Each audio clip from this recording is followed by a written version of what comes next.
How's it going, everyone? We have a breaking news video to do here. This news just dropped, and this is potentially a harbinger of things to come with the uncertain world right now, with a lot of things going on. We talked about PlayStation Plus prices going up.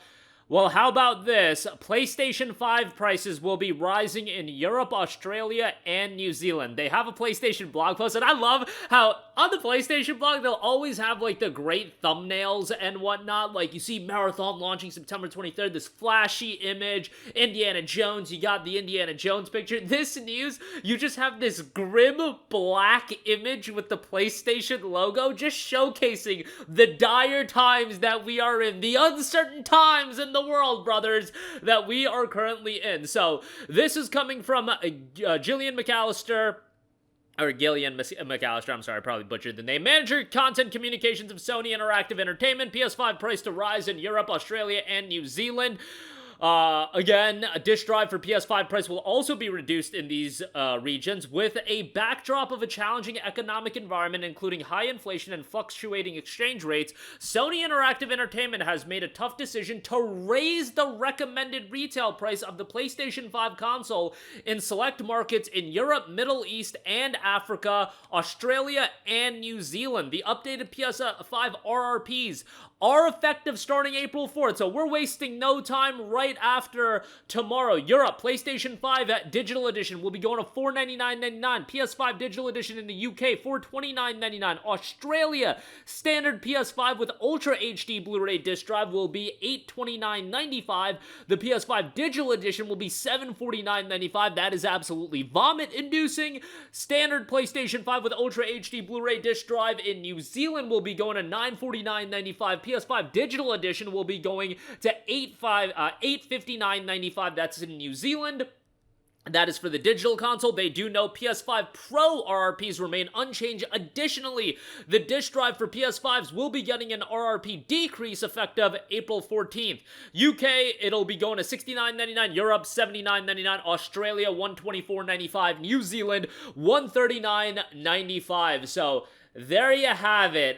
This is something a lot of us had seen coming, and look, the world is in a crazy place right now, but the issue that I have with everything going on as far as the economic environment, I'm not a financial advisor. I am not somebody that is going to break down the weeds of everything going on, but the reality is right now, it's a challenging economic environment. The reality is, once price point goes up, like once the toothpaste is out of the tube, I am led to believe we're probably not going back to a world where price points are going to come back down, at least for a while. Things will fluctuate all the time, but once price points are accepted at an elevated rate, it's not like just because the economic times change that they're going to bring them back down. No, the new price point has been accepted, and they are a business trying to make as much money as humanly possible. They would charge $80, $90, $100 for video games if they found it to be widely acceptable across the board for all video games. That's my issue with this, that for the long term, this hobby is just going to get more and more expensive, and you just saw it with PlayStation Plus going up in price. And the PlayStation Plus aspect of it going up in price, I found it to be comical because PS Plus, the deal is, we're gonna raise the value proposition for you. Brother, there ain't no value proposition being raised here. We all know this. We all know what's going on here. Y'all can raise the price and offer us less and less. And I would say, as far as the console itself goes, I think the PlayStation 5 is a worthwhile console. I'll crap on the first-party output this generation all I want. A lot of remasters and all that stuff, but you're talking about the game lineup, the performance, it's a net positive, like, as far as owning a PlayStation 5. I think some people are crazy saying it's like, it's not worth it. I do think this is one of the weakest generations in PlayStation history, if not the weakest generation. I would put the PS3 above the PS5. I would certainly put the PS4, the PS2, obviously, and probably the PS1. I was a little bit young at that point, but I still think overall for $500 or, whatever it goes up to, it's been a worthwhile investment for the most part, but, I am a little bit petrified and terrified. Not in the sense that, guys, I'll have access to the hardware. Thankfully, I am incredibly blessed with this job. But I know the reality of the situation, and it's become an era where we have to be more and more selective. What I would recommend to you guys is, most of you guys already have your PlayStation 5. What I have expectations of is I do expect that games are going to go up in price. I do expect the PlayStation 6 to be incredibly expensive. You guys, is the output of what these consoles are offering you, these new consoles, these new games, are they outweighing what we've gotten in the past? Red Dead Redemption 2 came out in 2018 for $59.99.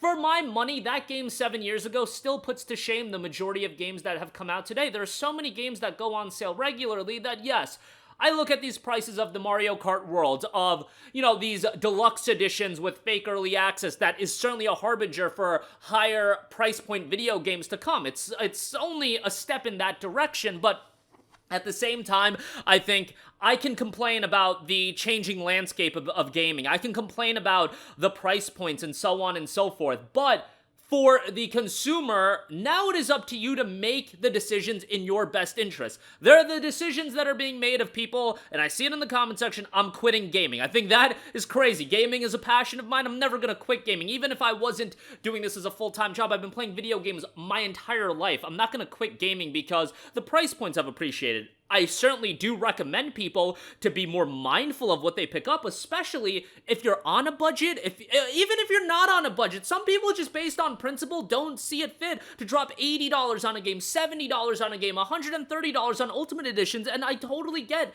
where you are coming from, but every week, the PlayStation Store is running incredible deals. Go play an RDR2 if you haven't. I know that's not the best example because everybody's played it, but go play a 13 Sentinels Aegis Rim. I know most of you guys haven't played that. Go play a Dishonored 2. Go play a Prey 2017. Go play whatever, a Wolfenstein New Order. I'm giving Bethesda a lot more credit than they deserve right now, but nevertheless, go play a lot of those games, and then by the time the price points go down, all of the Death Stranding 2s of the world, if you don't want to spend $70 on it, play the other games for a year. A year from now, that'll be in the bargain bin. Games are gonna eventually go in the bargain bin. I mean, even at this point, if you didn't pick up Stellar Blade because you didn't see fit dropping $70 on it, you can get it for $40. Just wait for these games to get to a price point. I know a lot of the times we are prisoners of the moment and we want to play these games right when they come out, but if you're somebody that wants to be more mindful of where they spend their money on these video games, just buy some stuff from yesteryear. The PlayStation 5 is a worthwhile investment. I mean, if you can get it for $500, great.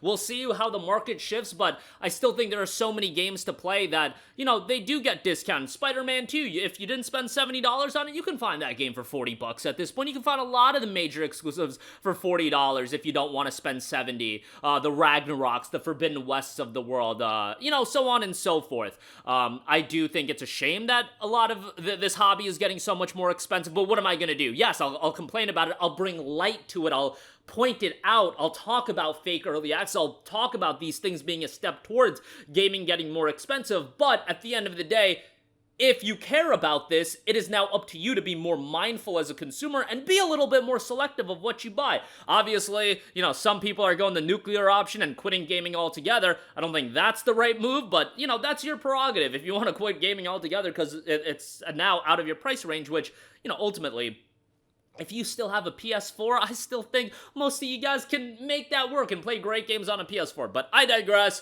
It's a reality of the situation right now. That'll do it for me. Let me know all of your thoughts in the comments section down below. As always, sound off there. Thank you for watching, and goodbye.